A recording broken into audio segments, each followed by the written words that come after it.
All right, welcome. I'm coming to you for the first time by video. Several reasons for it, but the main reason is that I want to make sure nobody misses this. It seemed to me as I was pondering this possibility that on the first day some people get lost. I've heard some people go to the wrong classroom door. I guess sometimes there's a wrong door and one's locked and one's not, so they miss the class for that. Sometimes they late add, whatever. Let's not miss this first day. This is setting up the big picture. I'm the big picture doc. I don't want you to miss the big picture. So that's the main reason, but there's some others. For example, in the spring semester, hopefully I can use this video again. I usually often have a conference right there that interferes with the first day of class. So hey, multiple birds with the one stone, if you ever heard that phrase.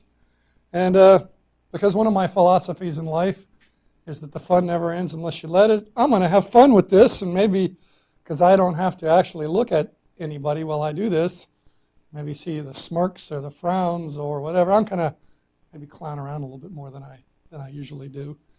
One of the reasons for that is because I believe that the optimum amount of clowning around is more than zero. In other words, as a purveyor of serious academics with a sense of humor, I actually seriously believe that the sense of humor up to a point, that's why I say the optimum amount, not too much, not too little, up to a point, some clowning around actually enhances the amount that you're likely to learn. For example, if I periodically lapse into Cajun, that may be helpful. If I do it too much, you'll groan. For example, one of the keys to the course is to see clarification. See, there's the Cajun, whenever you need it. See, it's not my job to shove this material down your throat. You've got a textbook. You've got a bunch of other sources.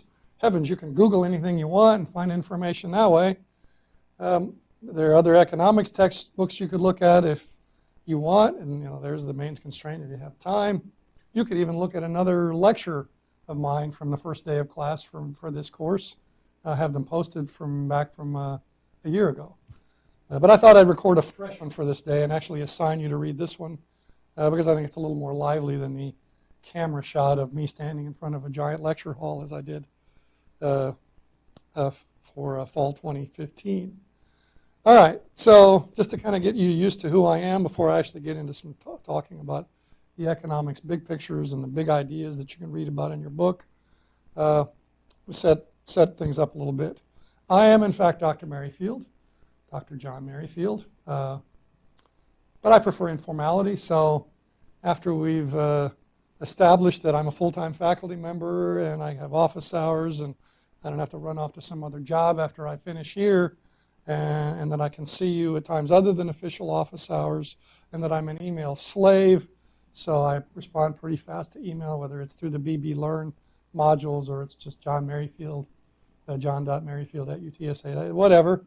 Those are all important parts of the formality. But then for us to communicate, maybe it's more important to have informality, because while I believe that I'm probably a lot better at this than you are, you're superior.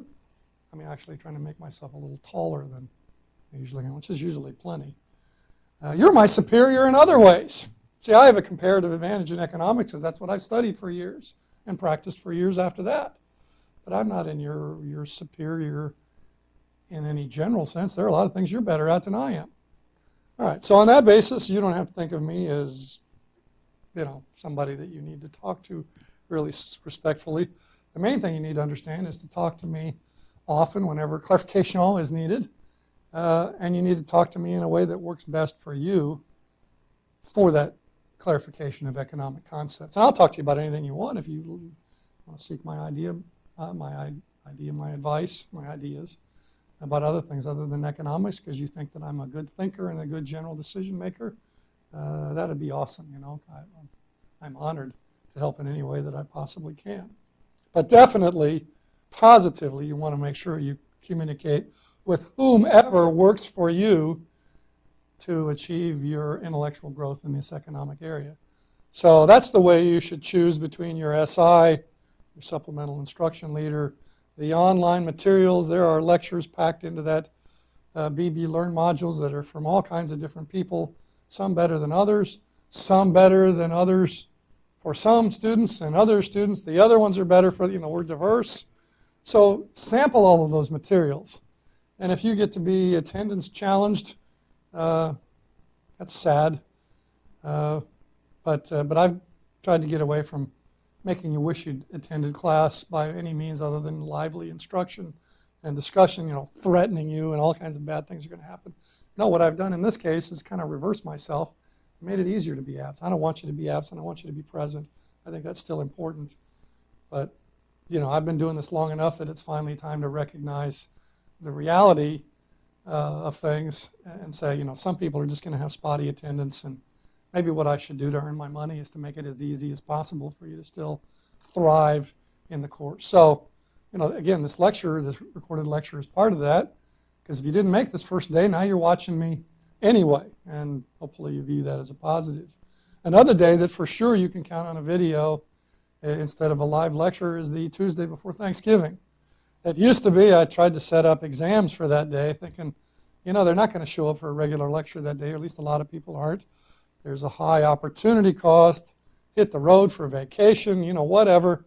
And, I used to think, I'm going to get them for that. I'm going to try to make it as hard for them as possible to do that and to make them show up for class, or if not, have an exam that day so that they show up for it. And I've decided, no, I'm getting too old to have those kinds of attitudes, and maybe it's not even an age thing. Maybe I've just gotten more mature and said, look, a lot of them are just not going to, they're just going to take the hit for missing that day. So why don't I just record a lecture for that day? Pretty smart, huh? And that way you can be wherever you want to be and still have no excuse for missing the lecture that day. And there'll probably be some other days as I have conferences I have to attend to and whatever. So I guess it'll be a semi-hybrid course, simply because I have high opportunity costs at times. Even though I love this job for the flexibility it has, that doesn't mean that there aren't still time conflicts that can't be resolved by this medium. All right, so I prefer that you call me John or Doc, but if communication works best for you to call me Dr. Merrifield or whatever, that's the bottom line. Communication when necessary, with whom necessary. Get it done. And if informality helps to make you more comfortable talking to me, I like it better. Call me John or call me Doc. Doc might be the sort of, where the lines cross, the optimum, sort of a little formality there, recognizing that in this subject I'm a learned individual and you're not yet. So anyway, John, Doc, Dr. Mayor, whatever works. Main thing is to have open lines of communication. Some other guiding principles that might be important for you to understand is that I try to be as available as possible. Now that being said, if no one wants to see me that day, more than likely, if it's not a scheduled office hour, I might stay home and work on my computer. That saves me, a commute and allows me to be around my family in case something comes up where I need to be there. But if you say you want to talk to me, but my office hours won't work for you, we'll figure out another time to get it done. Don't be restricted by those. As I said, I'm an email slave, which isn't always good, but it's a fact for now at least until I address it if I do. So email me, and I'll email you almost immediately as soon as I have my email on, which is most of the time. I believe in truth in labeling. That's another one of those direct communication things. Let me explain that I'm sort of a type A guy, even though I'm a clown. So that's that truth in labeling. I don't like political correctness. Call it what it is. Be nice about it. Be diplomatic. If I'm not serving you, that's another thing to call what it is. I said, Doc, it's not working for me. Can you do X, Y, and Z instead? And I won't always say yes automatically because, we all live with constraints and have strengths and weaknesses, but I'll at least consider it. Okay, so truth in labeling is, I think, helpful to communication, both person to person and, to everybody all at the same time. I try to make a positive difference. And part of what that means that it's important to talk about now is if you're in a situation, regardless of why or whatever, try to make something from it. Don't sit there wringing your hands and think, doggone it, economics is a required course. What am I doing in here? I don't need to know this. I beg to differ, by the way, on that. You're surrounded by economics. Everybody that aims to be a successful husband or wife, not to mention a professional, needs to know how to make rational decisions in the best way possible, and economics will help you with that. Hopefully that'll help it go down a little better when you, as many people are concluding, well, economics isn't in the core curriculum anymore. I don't have to take it anymore. Whoa. No, mistake. I know I'm biased in that thing, that conclusion, but yeah, I think it's a mistake. So make the most of any situation you're in. You're here now. Make it work for you. Get as much out of it as you can. And I'm here now, so I'm going to try to make it work for me. And part of my utility function, what makes me tick and why I feel better about some things than others, is if I see intellectual growth occurring in your eyes, boy, does that get me excited. So, you know, that's probably one of the reasons I do what I do. I like selling ideas. I like getting people to understand things. Yeah, I'm human. I wish people agreed with me more often than they do. But no, that's not really what gets me going.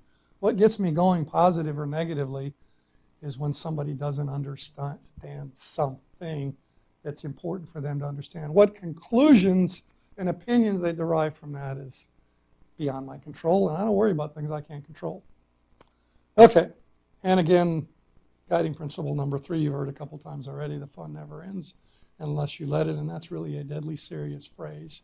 Even though it may sound whimsical, you can decide to be just about as happy as you want to be. Yes, there are tragedies. Yes, there are things that happen that knock us down a notch every now and then, but most of the time, you're going to be about as happy as you decide you want to be. So what does that mean in this context? That means make the economics fun. Don't sit there and torture yourself by memorizing something you don't understand and then wondering why you spent umpteen hours studying and still got a C or a D. Figure out how to be effective at studying. Figure out how to make the intellectual growth of importance to you, and then get excited about the results. That's the better way to think about it.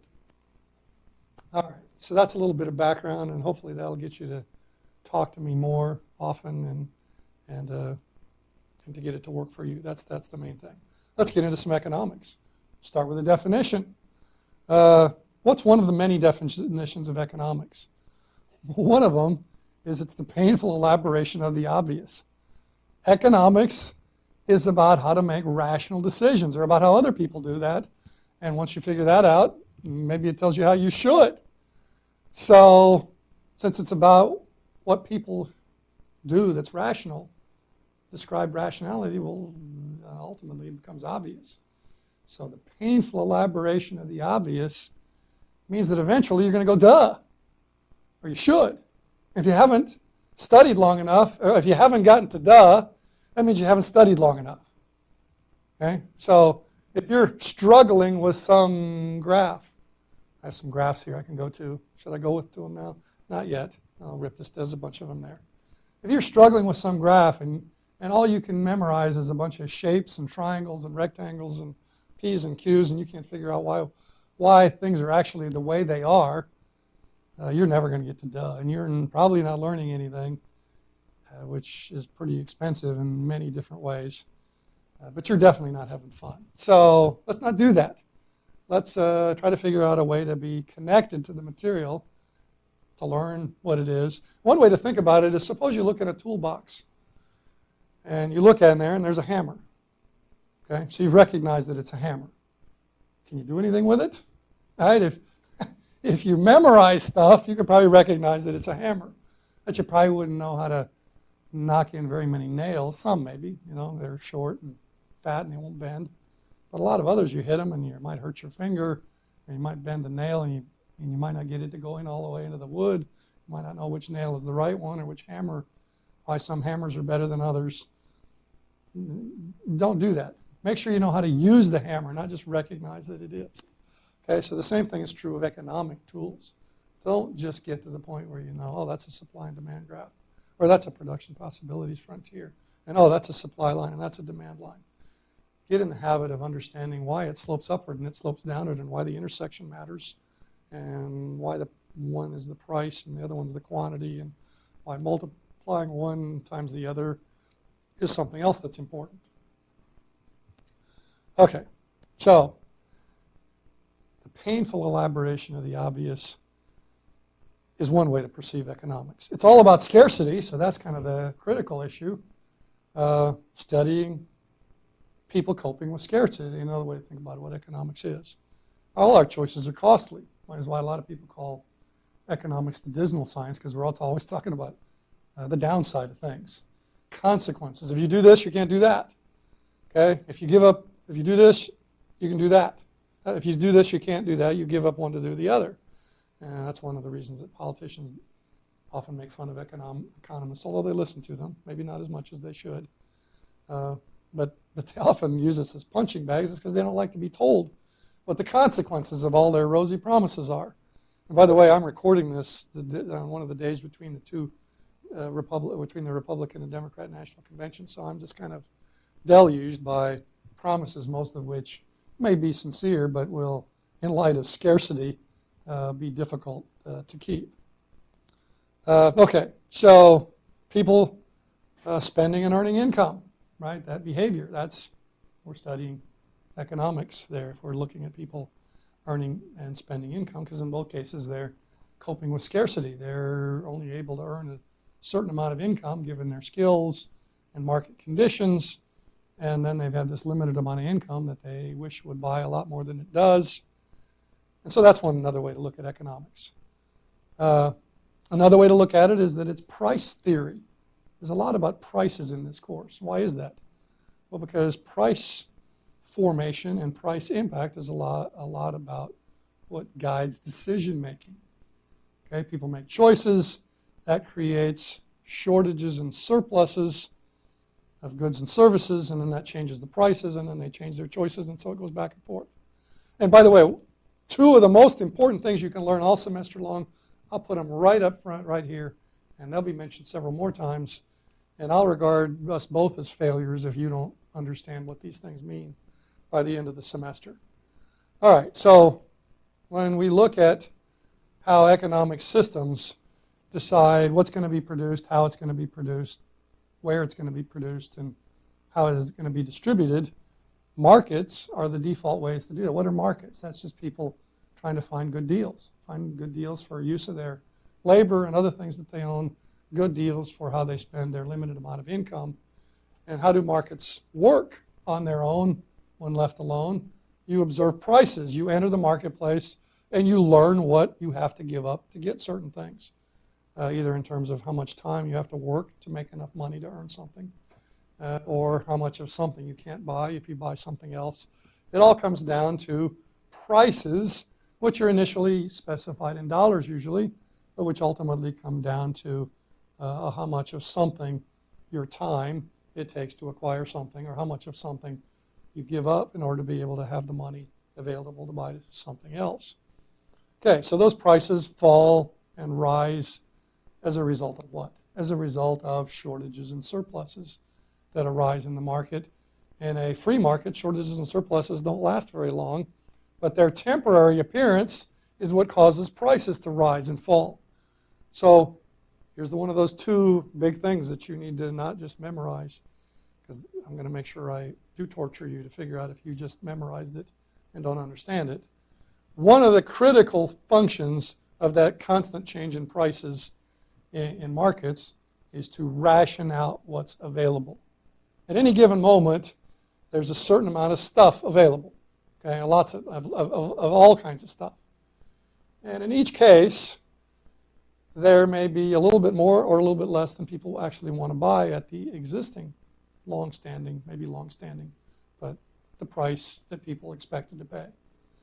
Okay? There may be a surplus, a little bit more than people want to buy.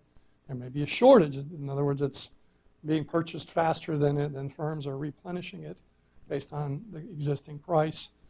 And so then what happens?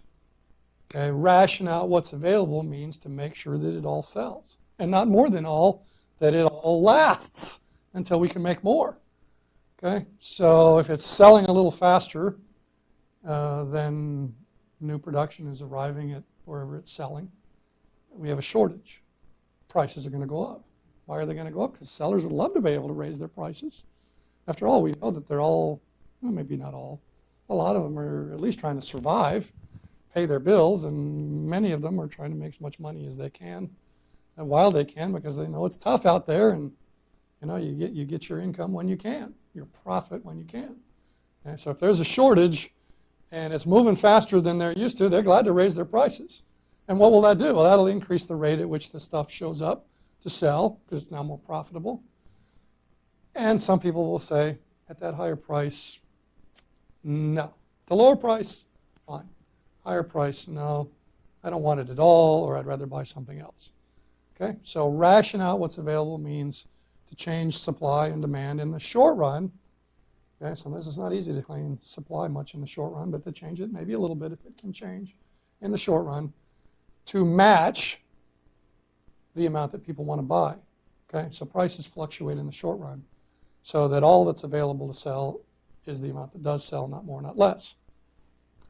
The result of that process in the short run, the price that's established to move out what's available to sell and not have it, but not have any shortages, provides information and incentives what to make in the future, and for buyers how much to plan to buy in the future. So in the short run, that's number one, ration out what's available. Price change to ration out what's available. In the long run, price change provides information and incentives about which markets to participate in. Right? So, for example, if the price of something has been going up, to ration out what's available. Lately, it seems to be like guns are one of those things because people are worried about the violence and they won't be able to protect themselves.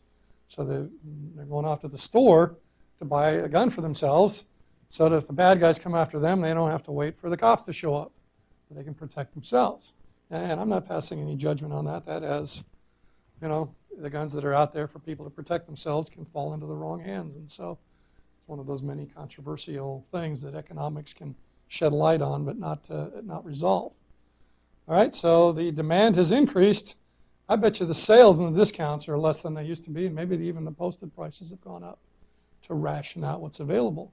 That will induce market entry into the gun market. Existing producers will make more. Somebody who's thinking about what business they should make their living from will decide to produce guns instead of deciding to produce something else. Some people will decide that, those guns are pretty expensive. It's a kind of safe neighborhood where I am, and my kids might find a gun and do bad things with it, and they're doing this, considering pros and cons. And the higher price kind of tips the balance and says, nah. Okay, so as a result of the higher price, the existing guns are not in short supply, and in the future, more guns will be produced, and that may cause the price to go back down to where it had been before. Okay, so that's the market mechanism, the price mechanism in action, and that's what economists study. Price theory is how prices change and how price change causes other changes. All right, so that's some definitions of economics. There are others. They all surround the issue of scarcity. We can move on to another issue, and that is the difference between positive and normative economics. Positive economics is mostly what we do, but just so you'll know the difference, occasionally we go over into, okay, what does this mean for policy? Or how might some people view what this means for policy that other people might not agree with? Okay, so the positive economics is the stuff that economists typically almost universally agree on. Things like if the price goes up, the quantity purchased, all other things being the same, will go down. Okay, not much disagreement on that. Well, none that I know of. Normative economics is, okay, given that, what does that mean for some policies? One of the policy that's been under quite a bit of discussion lately is the minimum wage, and we'll get back into that in a later chapter. But there's a case where economists agree that if you mandate a wage increase, that if, say, the going rate in the market's $8 an hour, and now you say, no, it's against the law to pay anybody less than $10 an hour, that some firms that would have hired X amount of workers, that firms that would have hired X amount of workers will not hire that many anymore at the higher price. The law of demand. Okay, higher price, less will be purchased. Some economists will say, well, gosh, fewer job openings, let's not have a minimum wage. Other economists have said, yeah, I agree with that. The law of demand applies. Higher wage, higher price tag on unskilled labor. Not as many people will be hired. But some will be paid more, and I think that's worth it, that some will be paid nothing at all. Okay? Especially if they think that that's a small amount. Okay, so intelligent people, including intelligent economists, disagree on whether minimum wages at some levels. Because, for example, some economists might say that a $10 minimum wage is worth the loss of some job openings. Others will say, no, it's not. And some of the ones that think $10 an hour is okay will say, yeah, but $15 an hour is not okay. So, again, depending on the differences, values that apply to the outcomes, and also disagreement on the outcomes. They all agree on, yeah, there'll be fewer jobs, but they don't agree on how much fewer jobs there will be. They disagree on how much less labor will be purchased at higher prices than some others do. Okay, so there are good grounds for informed disagreement. It's all around us. One of the grounds for informed disagreement is that efficiency isn't everything. It's pretty much everything we're going to focus on. Okay, but go to a public hearing on anything and start harassing or haranguing the politicians that are sitting there listening to the testimony, and you can talk to them about efficiency and they'll listen, but that means that they're not going to say, oh, that's the most efficient thing, yeah, that's what we ought to do. No, they might very well say, well, that's fine, but there's these other things that we are concerned about, and we might be willing, they won't say these exact words, we're probably willing to do a balancing act between different things that we value. Efficiency is one of those. And we may forego some efficiency for equity or stability or freedom or whatever, a lot of other things that cost efficiency, or could. They're not always. Not all goals are competing. Not all goals involve trade-offs. And by the way, that's one of these big ideas that we're in. That's big idea number 3. Because of scarcity, there will be conflicting objectives. I want to buy this and this. I don't have enough money. Which one am I going to buy? Oh, well, I value this one a little bit more, so I'll forego this one to have the money to buy that one. Trade-offs are ubiquitous. And that's a fancy word for everywhere. Sorry, an occupational hazard of being a professor. Sometimes we use big words. Actually, ubiquitous isn't any longer than everywhere, is it? Bigger sounding words in place of obvious words that mean the same thing. All right, so I'm jumping ahead a little bit. What are the big ideas? I'm not going to list them. I'll just go through them one at a time that we should be aware of at the beginning of a microeconomics course. Number 3, as I said, was trade-offs. I won't go over that one again, but I've skipped the first 2, so I better get into those. Number 1 is incentives matter. And, of course, a rational, immediate reaction to this is, well, duh. Yeah, incentives matter. But we have to understand exactly what that means. And why we have this as a big idea rather than as a trivial idea is because we don't always recognize what is self-interest and what it means and how it'll change behavior. For example, did you know that changes in tax laws can impact birth rates?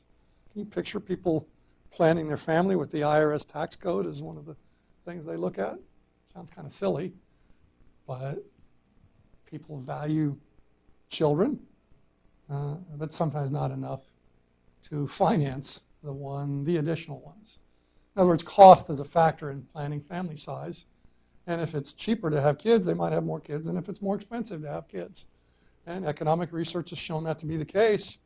After tax laws change in a way to make children cheaper, family size goes up. All other things that affect family size taken into account, all else equal, the tax law seems to have induced some families to be larger than they otherwise would be. Some people owe their existence to the 1988 law that made it cheaper to have kids than prior to that.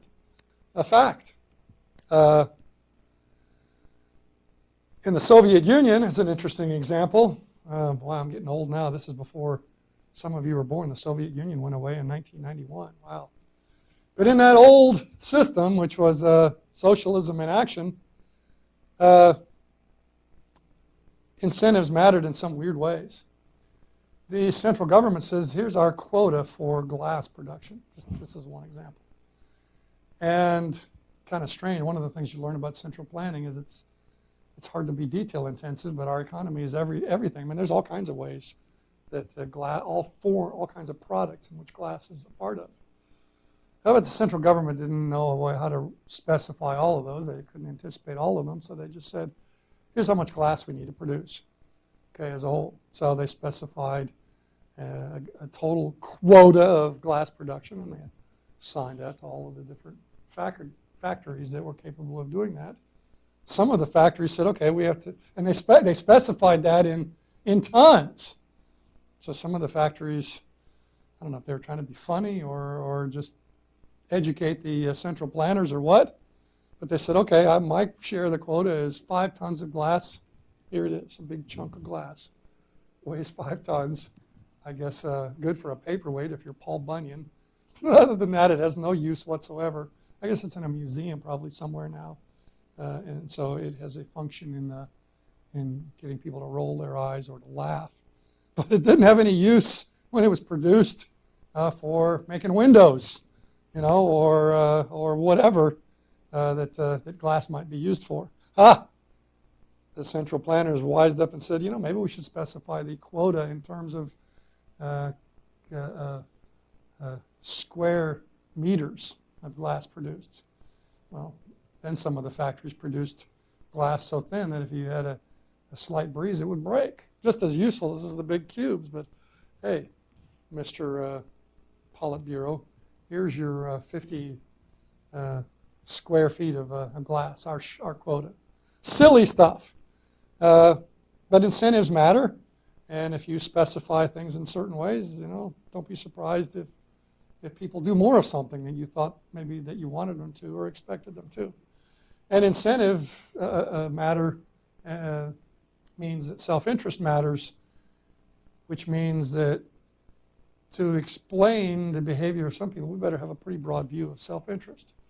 Because if you have a really narrow view of it as materialism and access to goods and services, then a lot of people stand out as seemingly irrational, and you study them or get to know them, and they seem anything but irrational.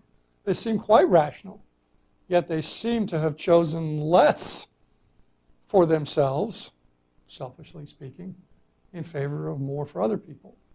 Soldiers jump on grenades thrown in their foxhole. They die, but it saves all of their comrades.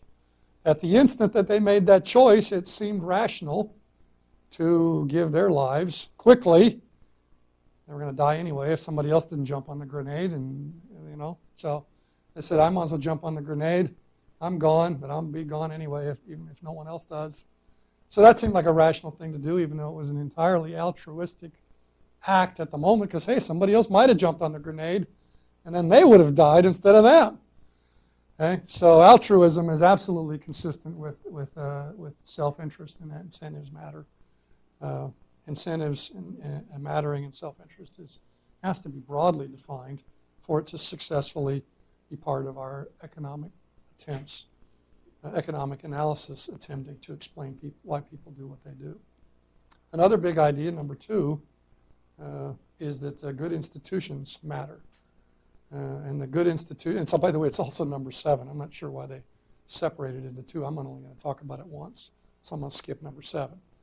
But good institutions matter. What does that mean? Is that you're talking about buildings? No. I mean, yeah, good buildings like the one I'm standing in matters too. I'm on the 2nd floor. I'm counting on it being strong enough not to collapse.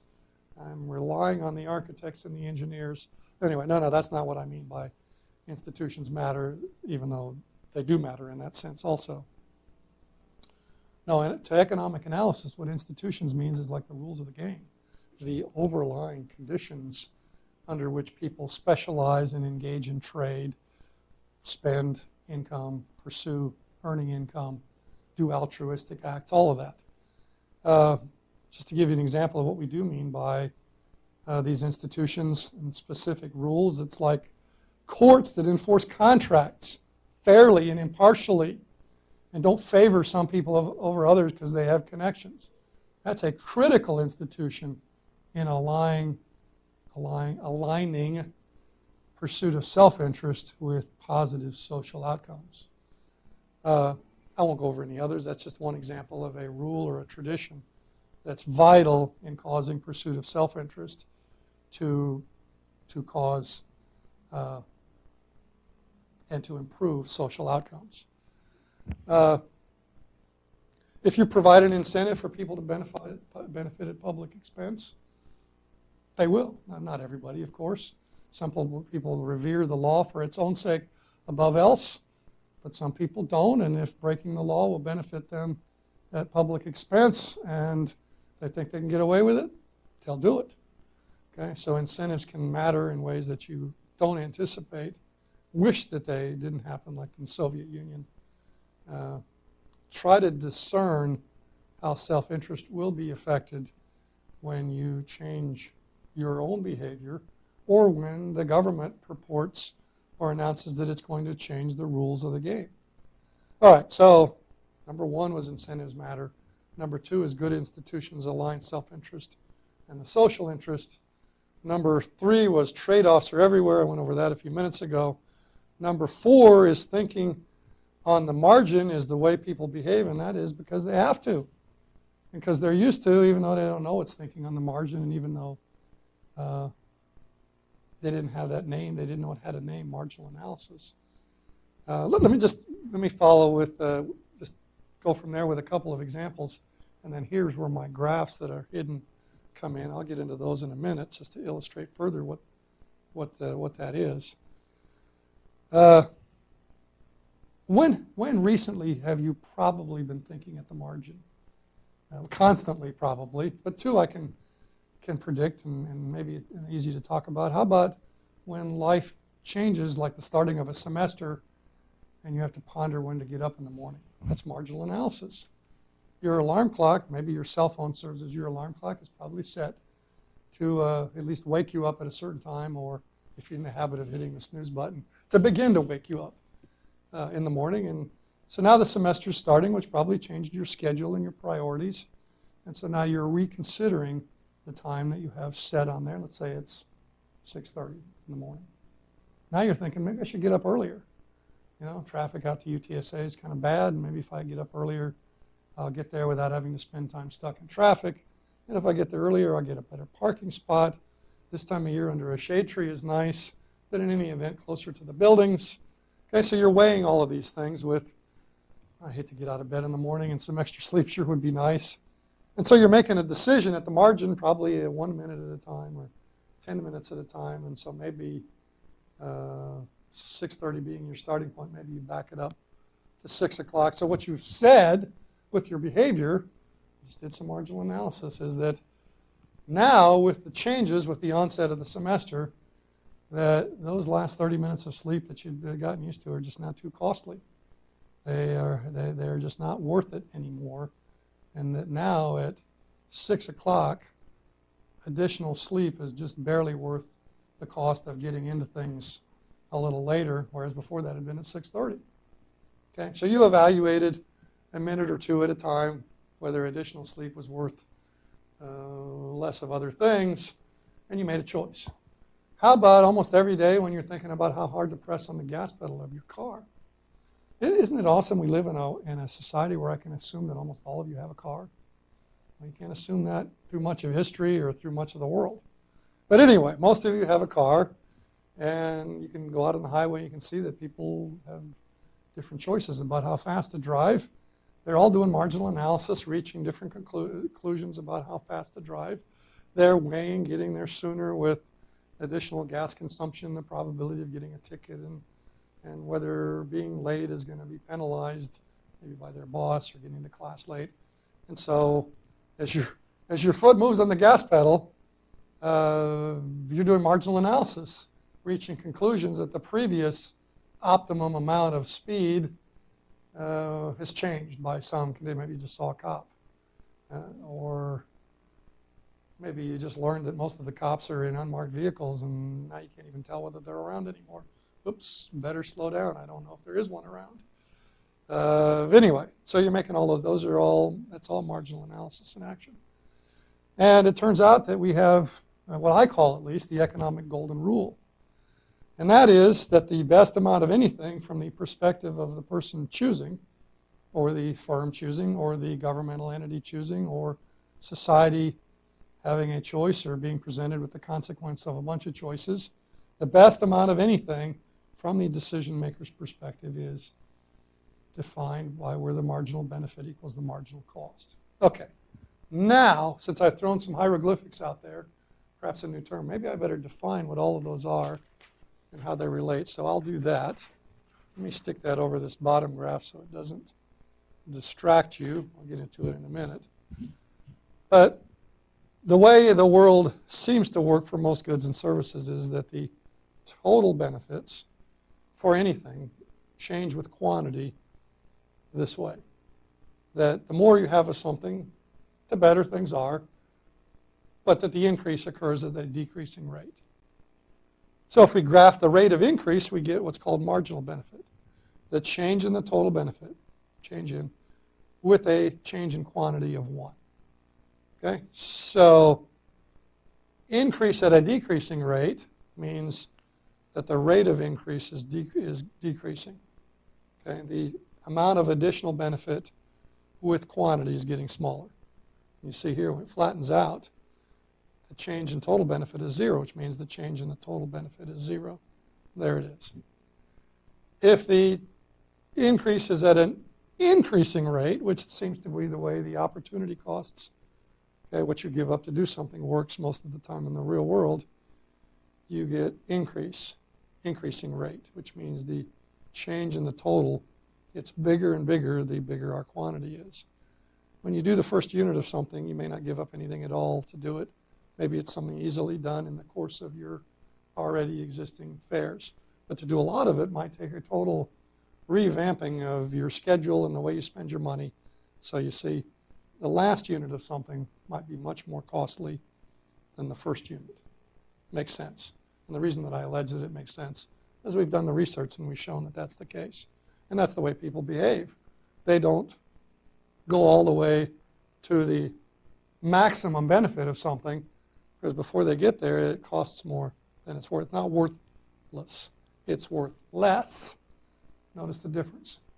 It's not worthless past Q star. It has a value more than 0. But it's worth less than what you have to give up to do it. All right.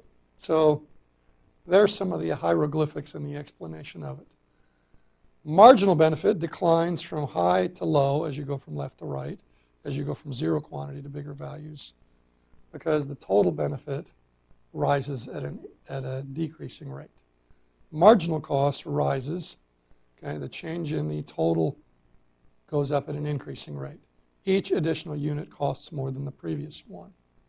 Okay, if this is 100 Q star, that's a star, then the 101st unit of this good costs more than its value. Its value is positive, but it's less than the cost. All right, so that's marginal analysis. Let me give you another example of marginal analysis, or trying to figure out what the marginal cost of something is. Let's say that you can buy something. Sorry, my eyes are watering a little bit. Let's say you can buy something for 22 cents, but also you can buy it for $1 if you buy 5 of them. Okay? Process that for a moment.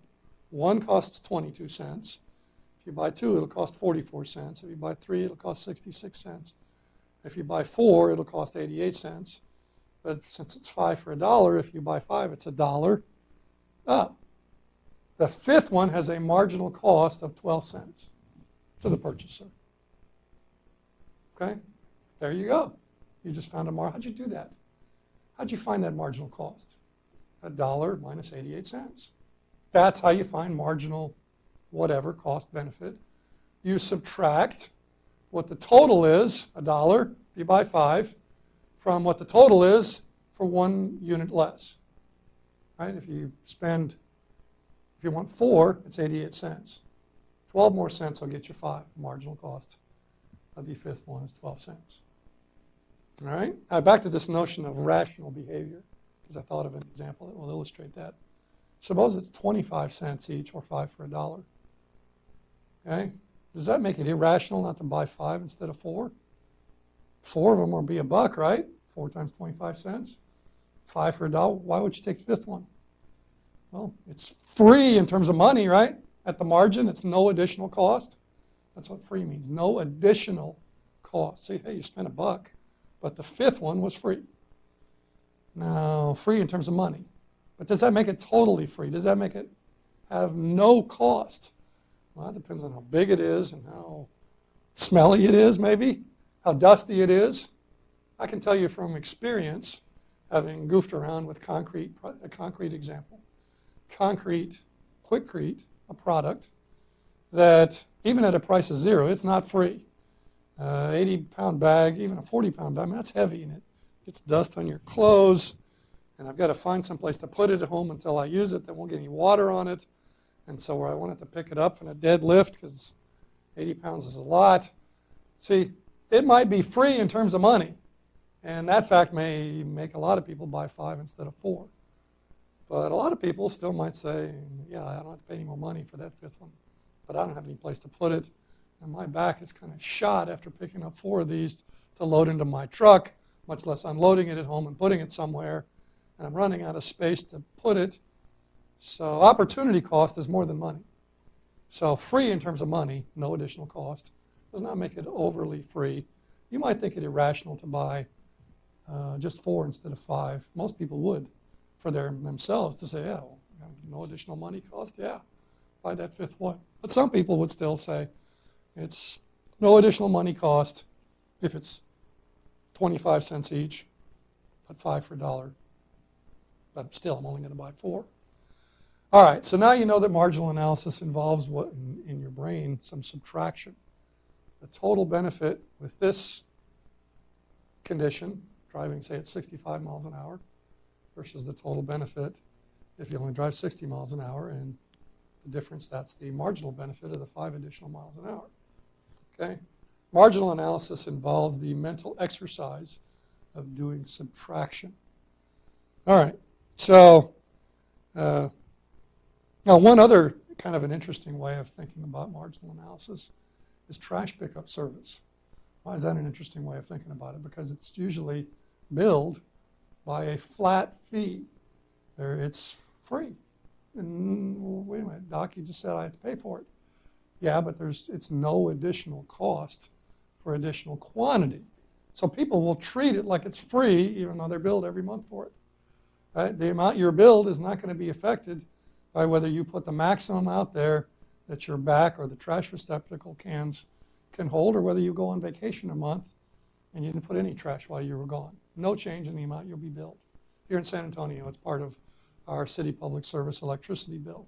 Just a flat fee, no additional charge. So that being the case, people will say, well, here's the amount I'm going to consume. Why? Well, because the marginal benefit equals the marginal cost to them of 0 when the marginal benefit hits 0. Okay, so let's reveal something else that I scribbled down here. Whoops, did I scribble it down here? That's on somewhere else. I'm misremembering one of my graphs. But I can tell you what it is. If you heard the phrase, if you think it's expensive now, wait till it's free, which means no additional charge if you buy more or consume more. That's what free means effectively. Well, now you have some understanding of why it is. If it's no additional charge, here's how much people will consume. And it'll cost a lot more to produce that much than to produce this much, which is if we let the market resolve the amount that it should cost. And go down to my other graph now.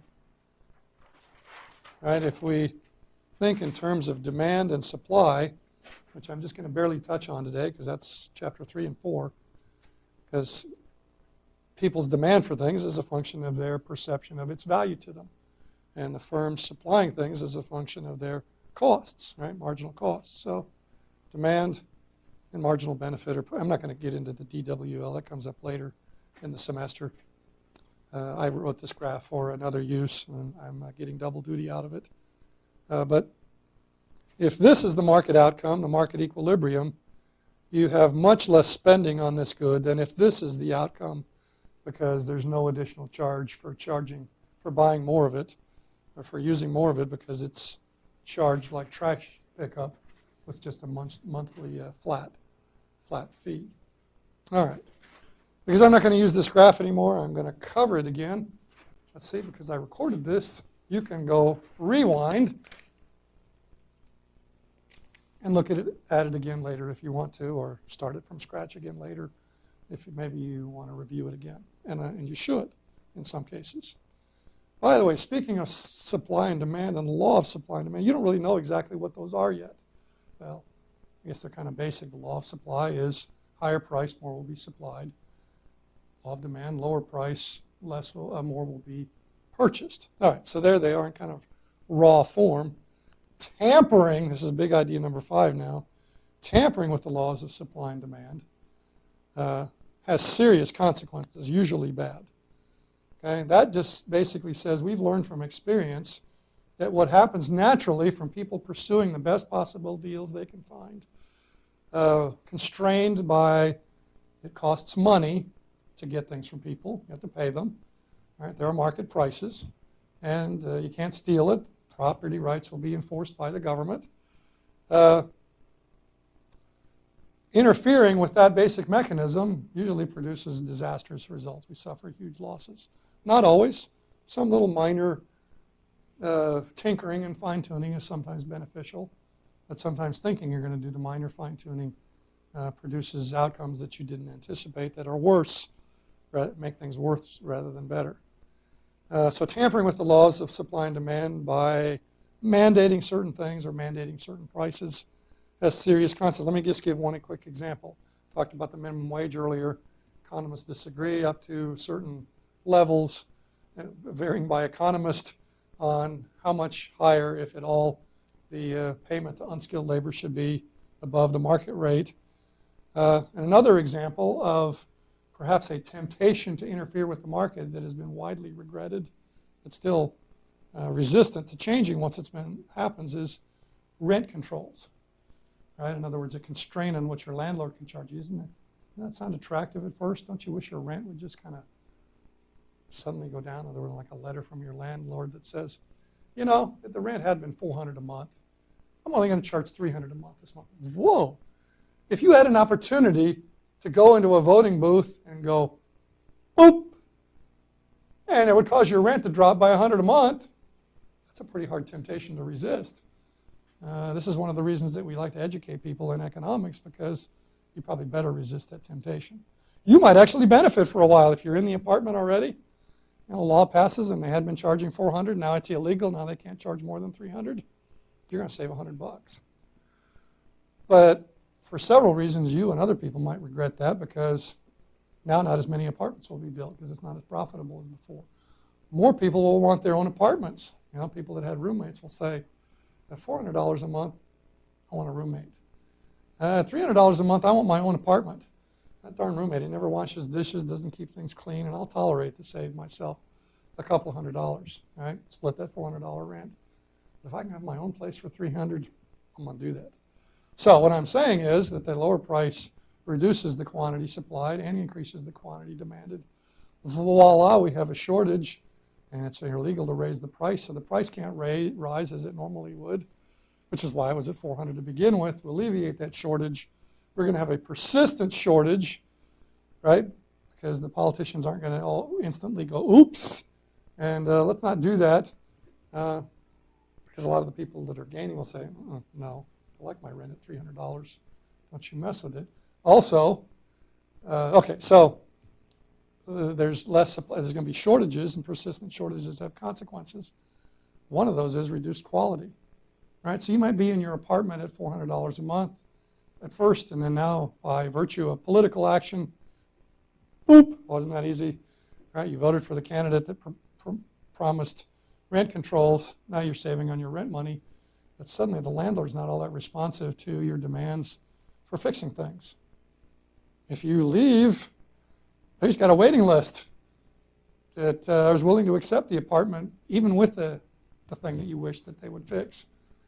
Okay? And because they don't fix things quite as fast, if at all anymore, the apartment starts to deteriorate. But still, there's plenty of demand at the $300 price to keep it filled. The landlord's saving money on maintenance. See, quality reduction is an inherent outcome of persistent shortages. People are going to cut corners if they can get away with it, puts more money in their pocket. Not everybody, but some people are going to react to that incentive in ways that we wish that they wouldn't. All right, so there's an example of the temptation to tamper politically with the laws of supply and demand, and the ultimate regret to do that. A few years ago in California, there was a proposition on the ballot to reduce insurance rates, and it passed. And I can't remember if they've repealed it or what, but not too long after that, there was some voter remorse because a lot of the insurers left the states. And yeah, sure, if you could get a policy to cover certain things, it would only cost a certain amount, but you couldn't get one. So it was like, yeah, wonderful. Yeah, certain kind of insurance will only cost X, but I can't find it at that price. I can't find it at any price now because charging more than X is against the law. So anyway, there are a lot of temptations to tamper. Most of them are a bad idea because of the down the road information and incentive effects, as well as the immediate shortage, in some place surplus, but usually shortage effects of tampering with market-generated outcomes, both in terms of price and quantity. All right, that's number 5. We're going to do number 6, and then that's going to be the end of this short video. There'll be a part 2 that I'll record in a couple minutes, but you don't have to watch it right away. All right, number 6 in the list of big ideas of economics, the importance of wealth and economic growth. I think the best example I can give of this, other than, economic growth is nice, because that means my paycheck will go up faster than the prices of things. If I'm an average person, my income will stretch further.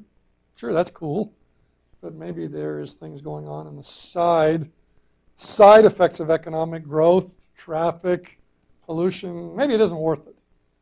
And my message to you is that we can manage it in a way that it more than likely is worth it, especially since experience has shown that those places with more rapid economic growth typically have better environments. Yeah, they create challenges, people having more income to spend, more stuff, and it takes resources and process to make more stuff, but that seems to be more than offset by the effect of increased income and increased growth on people's willingness to pay for pollution controls and setting aside land that's protected from alteration to leave it in its natural state rather than using it to produce raw materials to be changed into goods and services. All right, so wealth and economic growth are important for at least that reason, the nice reason of it being able to get more out of your labor.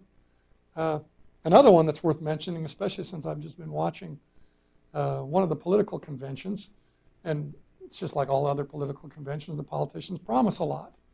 And experience has shown that scarcity will temper their wishes, and they typically, even with the best of intentions, will not be able to promise all that they did.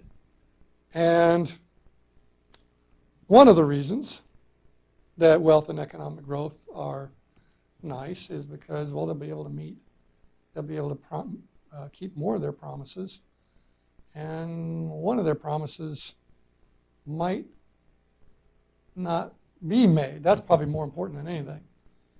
From time to time, the effect of freedom on unequal earnings. Some people exercising their freedom are able to get a better price for their labor than others, and so some people make more than others, and that seems unfair. And so then that generates a demand for redistribution of income, which can be resisted sometimes by violence. And so if the economy grows faster, sometimes there's less pressure on the politicians to promise to do things that might slow economic growth or prompt violence. They promise things that would redistribute income to cause people to have more than they've earned through just the market, while others would not get to keep all that they have earned through the market mechanism. All right, number 7 was institutions matter, but I think I covered that under number 2, which is about institutions.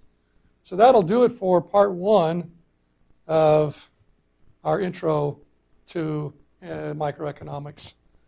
All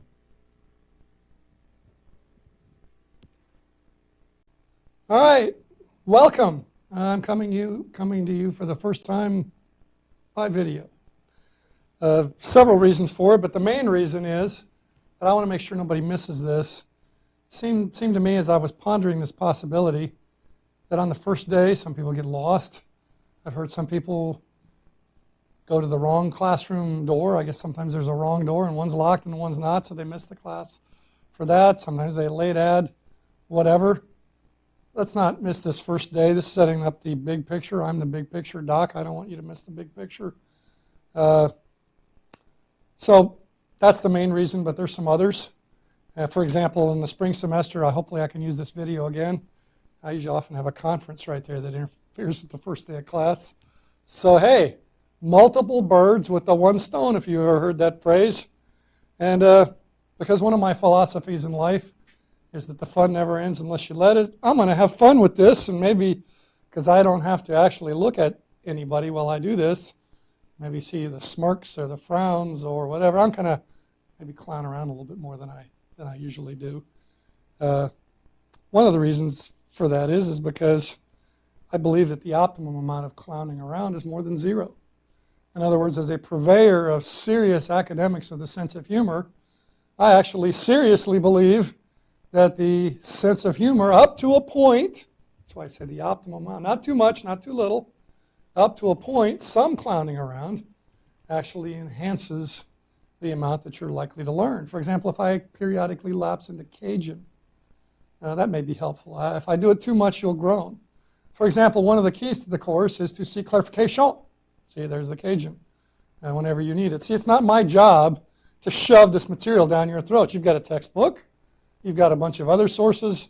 Heavens, you can Google anything you want and find information that way. There are other economics textbooks you could look at if you want, and there's the main constraint if you have time. You could even look at another lecture of mine from the first day of class for this course. I have them posted back from a year ago. But I thought I'd record a fresh one for this day and actually assign you to read this one because I think it's a little more lively than the camera shot of me standing in front of a giant lecture hall as I did for fall 2015. All right, so just to kind of get you used to who I am before I actually get into some talking about the economics big pictures and the big ideas that you can read about in your book, we'll set things up a little bit.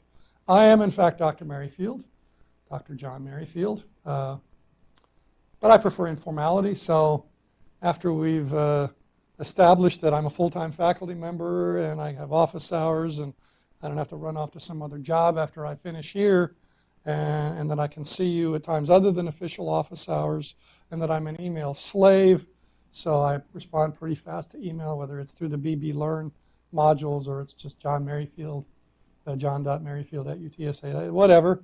Those are all important parts of the formality. But then for us to communicate, maybe it's more important to have informality, because while I believe that I'm probably a lot better at this than you are, you're superior. I'm actually trying to make myself a little taller than I usually am, which is usually plenty. You're my superior in other ways.